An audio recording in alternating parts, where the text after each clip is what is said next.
Hello, hello, hello. I am Dr. Andrea Greiner. And I'm Katie Corbin. Welcome to the Dreams to Dollars podcast, a podcast for entrepreneurs and professionals who are on their way to actualizing their dreams into reality. Join us in this lighthearted and unique podcast where we talk about business, success, life, and building a deeper trust in God and the universe. We are here to elevate the conversation and bring the magic to build your legacy. We're excited for you to be here. Can't wait to dive in. Hello, everyone. Thanks for tuning in today into the Dreams to Dollars podcast.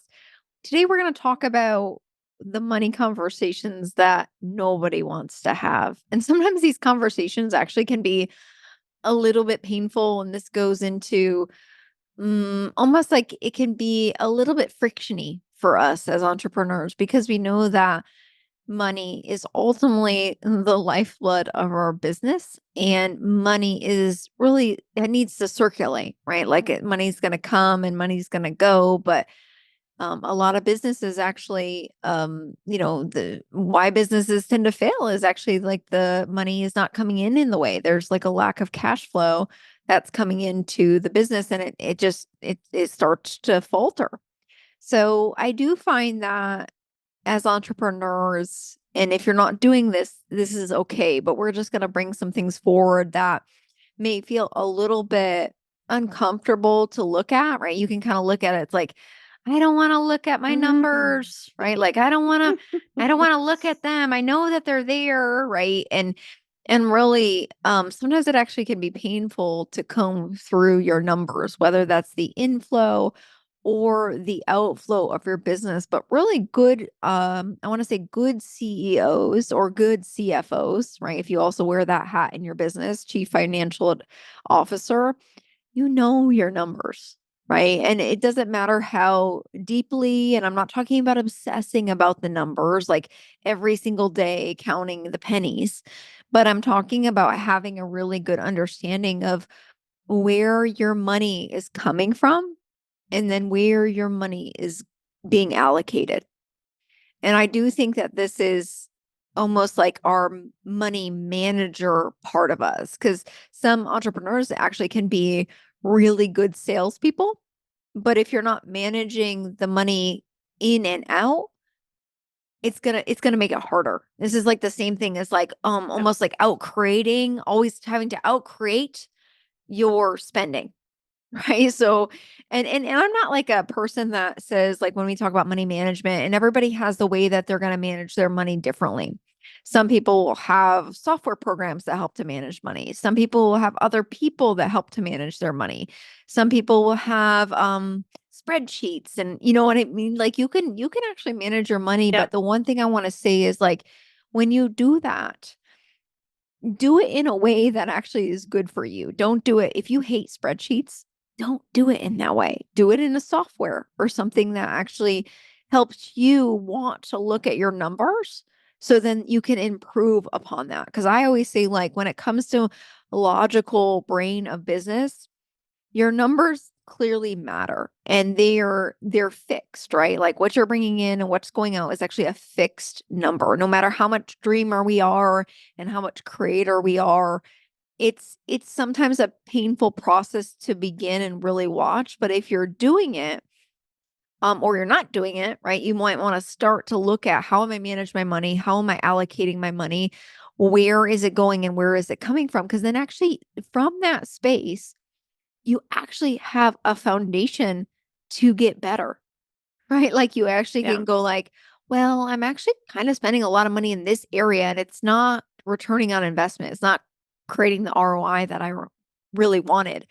So maybe it's like, maybe I don't do that, right? Like you can actually, it gives you some logical and some foundational aspects to actually look at where things are coming and where things are going. But at the same time, it can be painful to look at when it's not going in the way that you want, or you feel like maybe you made a big investment and you feel like, oh my gosh, I'm a little wobbly here till you get to your next level. So we just wanted to bring this conversation forward because I feel like this can be talked about, but it's almost like you don't have to make it like a horrible thing for you. Like do it in the way that feels Well, good and fun for you too as well. we have some really good conversations about this in our Facebook group, Luminary Entrepreneur, because we have a wealth strategist in there and we talk about this. And Katie and I also talk a lot about this. So, what I love about this conversation is I have had a tumultuous experience with money in my business. And I wasn't really, I went to 6 years of medical school, but nobody taught me how to run a freaking business. So then I brought all my money stuff into my business and I made it about me at first. I made it whatever I made that mean my value was X, Y, and Z, or in the black, or all of those things. And so it was really uncomfortable at first. And I know we're speaking to people in all different income levels. So whether you're starting out or whether you're ready to up level, this is going to contribute in some way. Because the other thing is that it can be yearly, step by step. Like, let's say you don't have, this is something that I usually like to go from like 0 to 100. Collaborating with Katie has helped me take shorter, smaller steps because I don't have to go so freaking fast. And we contribute to each other a lot. And when I realized I could just make a target for each year and not be, I'm not at $100 million business yet.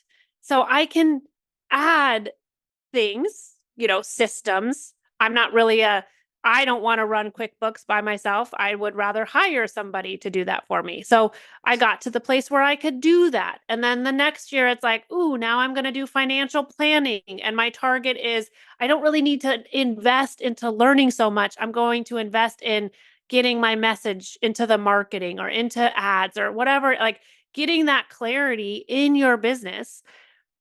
It allows you to quantum leap. Actually, I know we don't really like that word, but it allows you to create the money momentum where you want it to go.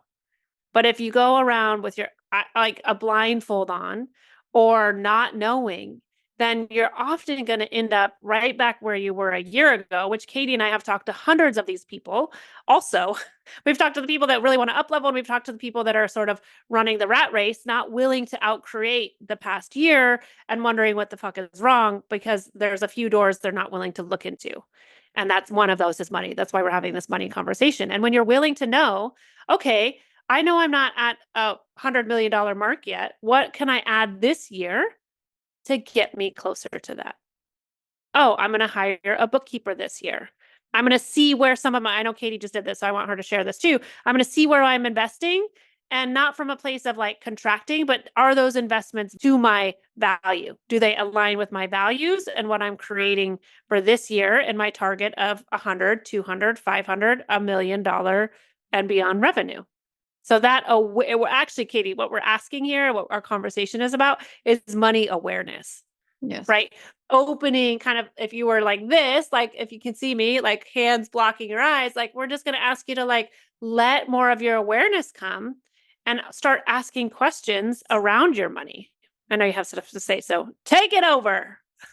And it's kind of funny because like everybody has their own like issues with money, right? It depends on Right. how you're raised and how your relationship with money is right now and how you define yourself. So the second I want to say like conversation is around like how do you allow money to define your worth too as well? Yeah. Because sometimes we can actually like we're talking about the first awareness of being aware of your numbers, managing your money, allocating money to spaces that you know that you're wanting to go instead of just spending money on just frivolous things. But where do you park your money, right? That's the first one. And then the second one I would say would be almost like this is the one thing that really bothers me about like sometimes coaches and people in the coaching space is like charge your worth. And I'm always like, no, please do not charge your worth because then actually you're entangling your energy and Yeah. yourself with your damn money. So your worth is ultimately infinite.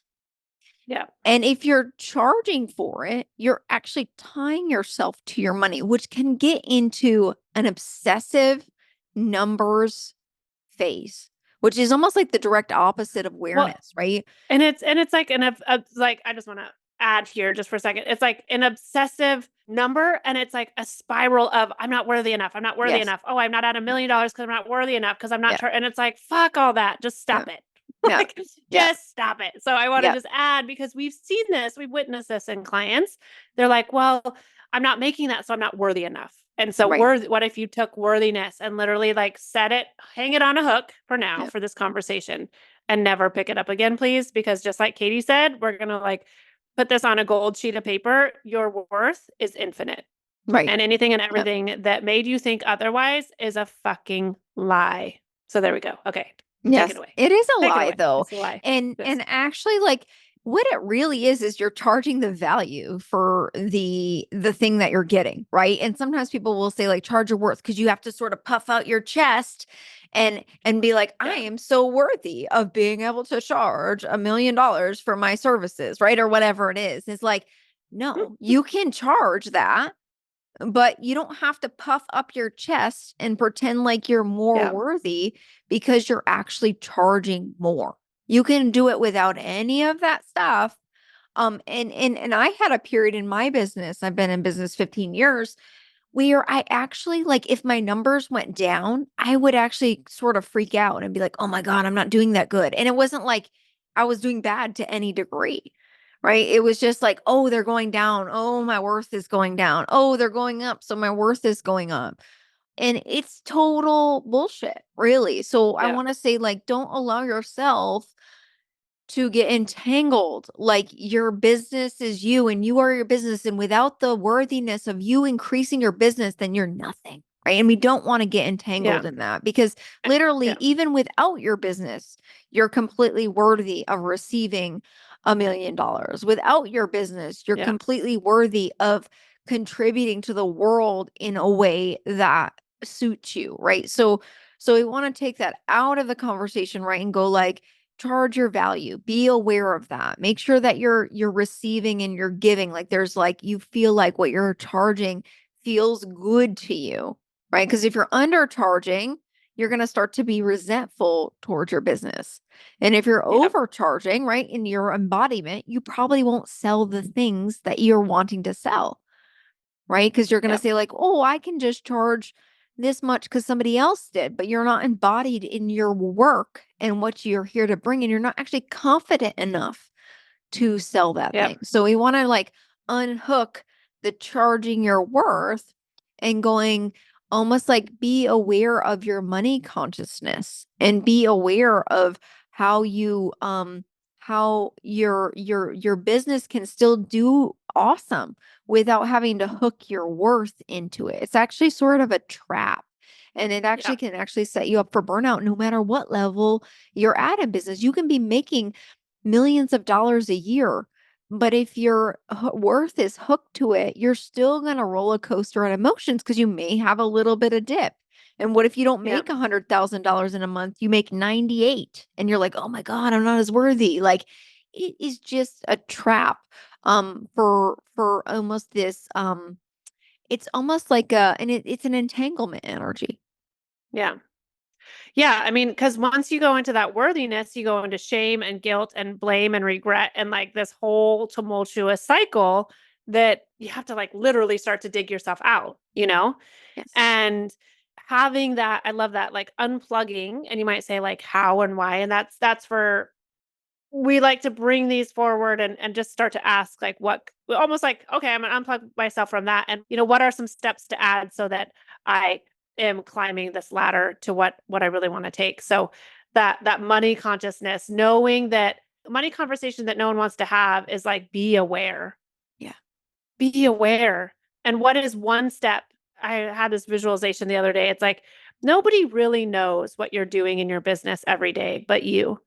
And from the outside, sometimes people are like, "Oh my god, you're moving so fast," or "You created that," and, like, really, it's the nitty-gritty like, a step every day. Yeah. And it's that place that people like, if you take a step every day, this is literally what you wanna create is inevitable. But what happens is people take steps every day, and it might be focused on the money, at first, And you might get bored of that, to be honest. At some point, it's like have awareness, have your systems in place. And then like really when you start to create, like, I'm going to add and contribute to the planet, and what's it going to take to have that be in front of more people, and you sort of check the money box, like that's when the magic happens. But this thing of like that nitty gritty of something every day is really what creates the money momentum.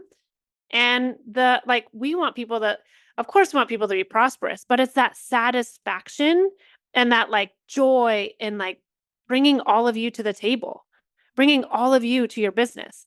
And if you're blindfolded to the money part, you're missing out on so much of the fun too. Like it can literally be fun, but how many of us have been taught that to be filthy rich is bad, or to be aware of your money, you're going to be a stickler, or if, or, or like some people have different opinions of Dave Ramsey or whatever, of like, you have to budget and like all that kind of stuff. Like there's a lot of different ideas about money out there, but what Yeah. if you just said, what's one step I can add this month or this week or today, and just keep moving in that steady direction?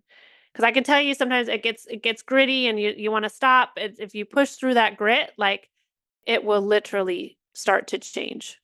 Yeah. Yeah, absolutely. And it's good to have the awareness around it.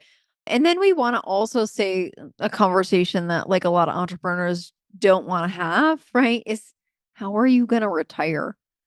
Right. So, what is your long term strategy for retirement? And we are not financial advisors to any degree, right? But it's like, what are you even, do you even have a financial advisor? Right. Like, are you an entrepreneur and don't have a financial advisor? Or do you have somebody to ask about this? Right. Whether you're going to go into investment properties, or you're going to start a 401k for your business, or you're going to invest in the stock market or an IRA or crypto or whatever it is, right? Or some kind of, alternative type of investments.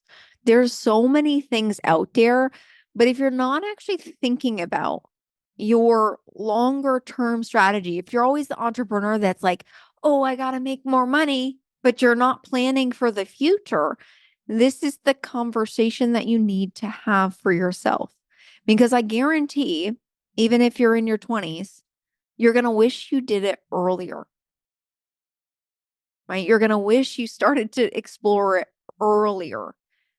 Right? You're like, well, I'm going to bank on my business being really I'm going to sell my business eventually and that's how I'm going to retire. That's okay.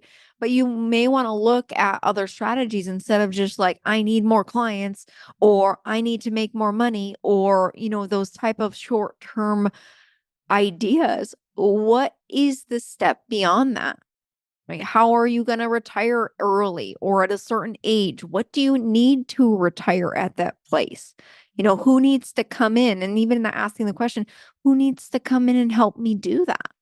But if you're not having the conversation with yourself or your partner or your business, like, how are we going to retire? Right? Like, Yeah. it's going to catch up with you and you're going to wish you did it damn earlier. I've talked to many entrepreneurs that their business is sort of a side gig, right? And there's nothing wrong with that at first, but like, is your business paying your bills? Is your business paying you?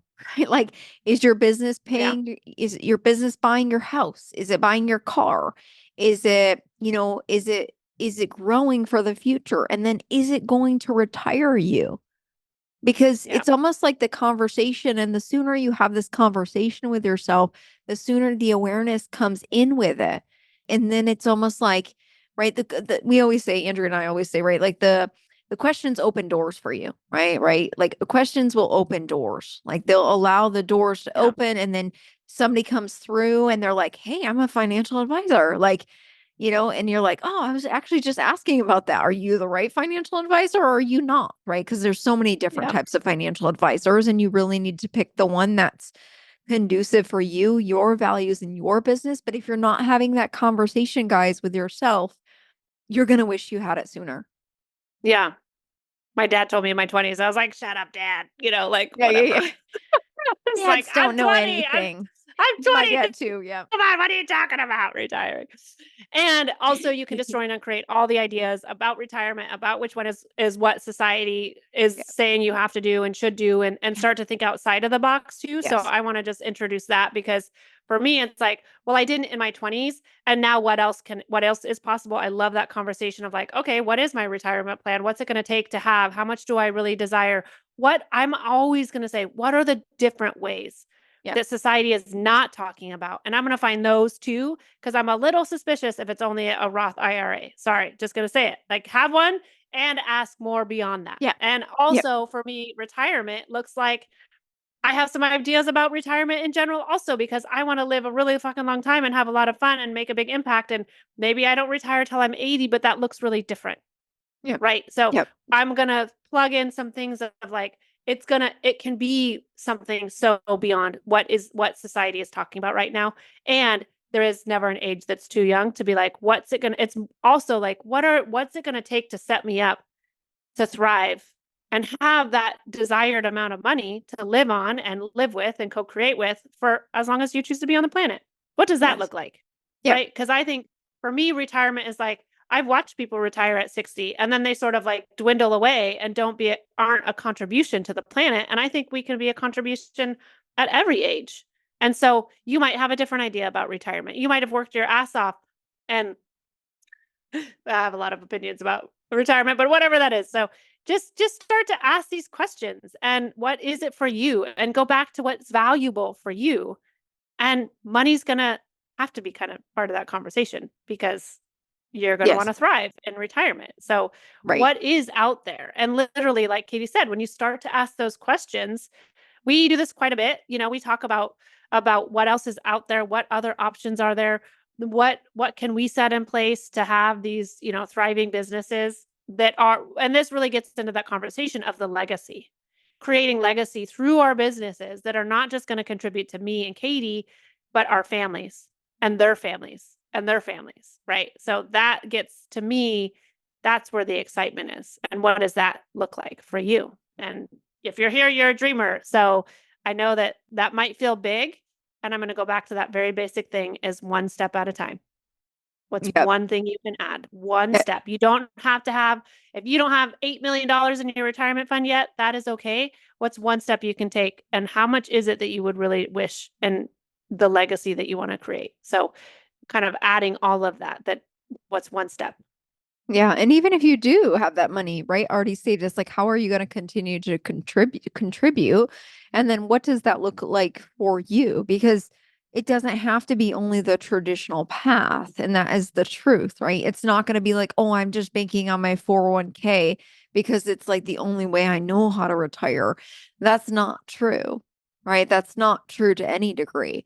But it's almost like you have to ask the question and open the door of like, what does that look like for me? What does that feel like for me? I remember when I was 18 years old, I went to a yoga class, and I remember the yoga teacher was like late 80s. And I was like, oh my God, I hope I'm like this lady when I get old. She was like so flexible, and she was doing handstand, and I'm like struggling at 18 years old to do a handstand. And it's almost like her world looked like entirely different than another 80-year-old. And that's why I wanted to use sort of that as a metaphor. It doesn't have to look like the way that you think it's supposed to. You can actually open the door and say, like, I do want to retire at some age. What would retirement look like for me? Maybe it's continue to contribute. Maybe it's lie on the beach with, millions of dollars, like whatever that is for you. And Yep. maybe it's in different alternative investments. But even asking the conversation, right? So money, this is all about money awareness and what works for you, right? So the management part of it, the almost like not being hooked your worth to money. And then what is your long-term strategy for money, retirement, and then also legacy wise. And if you can look at those parts, your awareness will start to expand, and you can go, like you can actually rest in the structure of knowing you have, it's not control, but it's like you're a good steward of it, right? You become a good steward of your body. You become a good steward of your money. You become a good steward, like you're taking care of it, but you're also leaving space for like what else is possible here. Yeah. Yeah, and that's where the magic literally starts to roll in, you know? You might not have that next step, but you can ask what it is. Show me what the next step is, all of these things. And I think that awareness is like, I'll often have clients just be like, let's go back to what your vision, and Katie and I do this too. What's your vision and mission again? oh, it's this. Okay. Then you kind of go back to that and then you create forward and in all directions, really. You can create in all directions. So, anything else, Katie, you want to add to this? That's it. Okay, this is awesome. You guys, I want to read a review real quick because we are loving them coming in and we're so grateful for all of you sharing your reviews, how you're liking the podcast. So, this is from a colleague of ours, Jennifer Spohr, and it says, I especially loved the episode where Katie and Andrea both shared their perspectives on health, wealth, and business and the importance of balance based on each of our unique paths. Love this show. Thank you, Jennifer Sport. We love you too. And we love all of you guys listening wherever you are in your life. If you're a mother doing the dishes and being like, how am I ever going to start my business? You will, you can, you got this. And if you're like, what's that next step to get to 500K? You will, you can, you got this. And what's the next step to 5 million? Whatever that, wherever you are, you can, you will, you got this. Just don't give up. Just keep asking questions. Build your community around yourself that believe in you, and we believe in you. And again, keep your ears and eyes and I guess your mouths open for what we got coming. We have a 12-month program that's going to be available really soon, whether it's this year you're listening to it or sometime in the future, that program will be rocking and rolling. So feel free to message us about that and we'll have details for that soon. Bye-bye. Thank you for listening to the Dreams to Dollars podcast. If you vibe with our content and want to find out how to work with us, check out our show notes for the links.